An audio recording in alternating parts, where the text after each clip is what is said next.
ideas for yourself. So I come at this from 4 points of view. The first one is I happen to be a math professor at Carnegie Mellon University.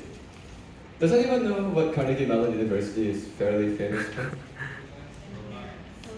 Coding, computer science, robotics, artificial intelligence, all of this stuff. So actually, if you're a math professor there, you're surrounded by people who are thinking about AI, and well, that's why I'm thinking about this topic as well. Another background I come from is I also happen to be the national coach of the US International Math Olympiad team. Because of that, I've actually interacted with people from your community before. In fact, a couple of years ago, there was a superstar from around here. His name was Mihir Singhal. I don't know if any of you knew this guy, but he was Palo Alto High School. Amazing guy, amazing guy. I actually just saw him, I ran into him earlier this year because he was visiting Carnegie Mellon University as an admitted PhD student. So he's going on to do great things.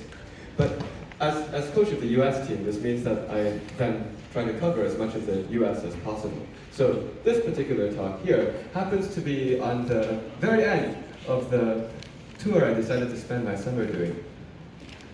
So I decided to go and give a few talks this summer, from April to September.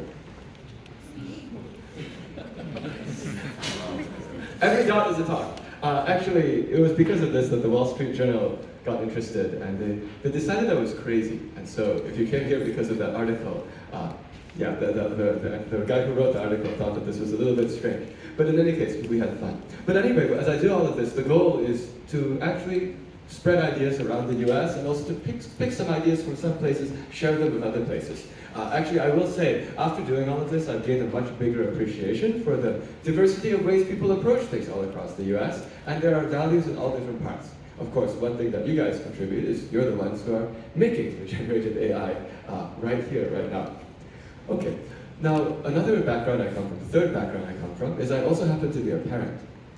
So we also have 3 kids. So we also look at all of this from the point of view of a parent. The difference between looking at it from point of view as a parent and as an adult with no kids is that as an adult with no kids, we're sort of safe. At least we already have a job.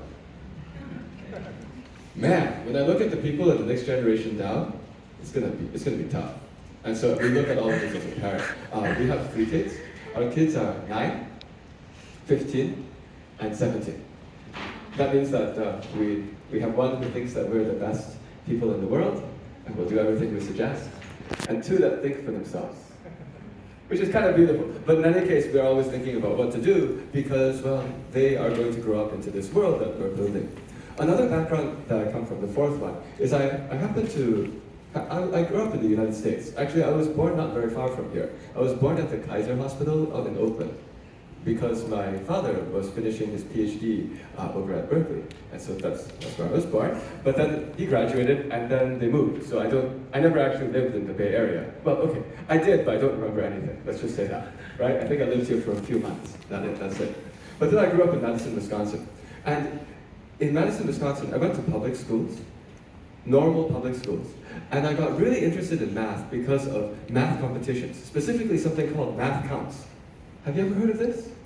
Yes, Math Counts is the most famous tournament for middle school students for doing mathematics in the entire United States of America. And Math Counts is widely known as being impossible in California.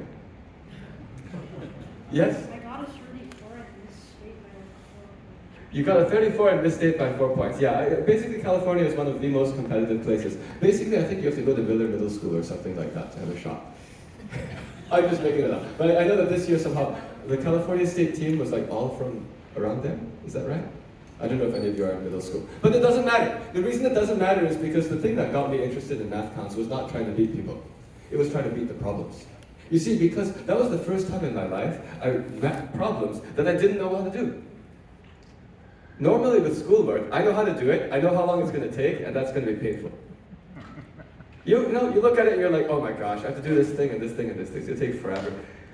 Okay, but the Math Counts problems, you look at them and you say, I have no idea how to do this. No one ever taught me. And that's what I liked. So what I got from all of this is I spent my middle school life thinking about hard problems. And furthermore, this will date me now, but I was doing all this in 1994, 1995, and 1996.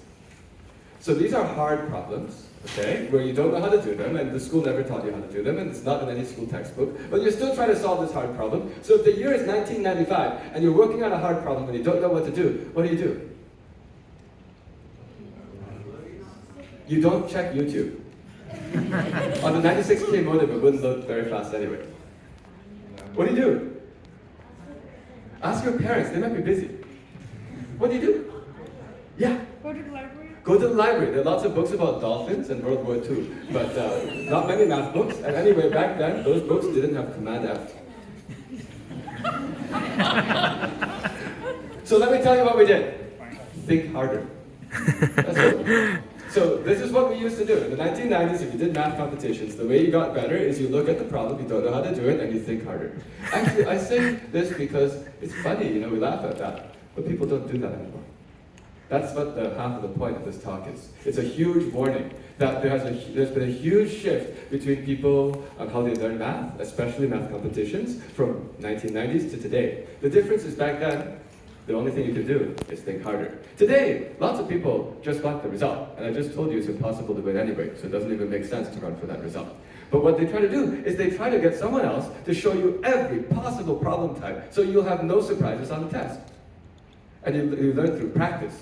You learn not by saying think harder, but by saying, let's see every possible problem that could ever appear, even the ones outside the curriculum, practice everything 20 times. By the time you're done, you can do everything fast and accurate, and you don't even have to think. This is actually how those classes sell themselves. They sell themselves as, there will be no more surprises, you won't have to think. That is the exact opposite of what I did. And by the end of this talk, the point I'm trying to make is stop doing that. Because now we have ChatGPT, which will beat your pants off on doing that. Like ChatGPT is the absolute best tool at doing what I just said, of memorizing lots of problems, doing them, executing perfectly. And so far, the advantage we have over ChatGPT is we can think harder. Okay, now let's dive into ChatGPT, because I'll use that to make all of these points.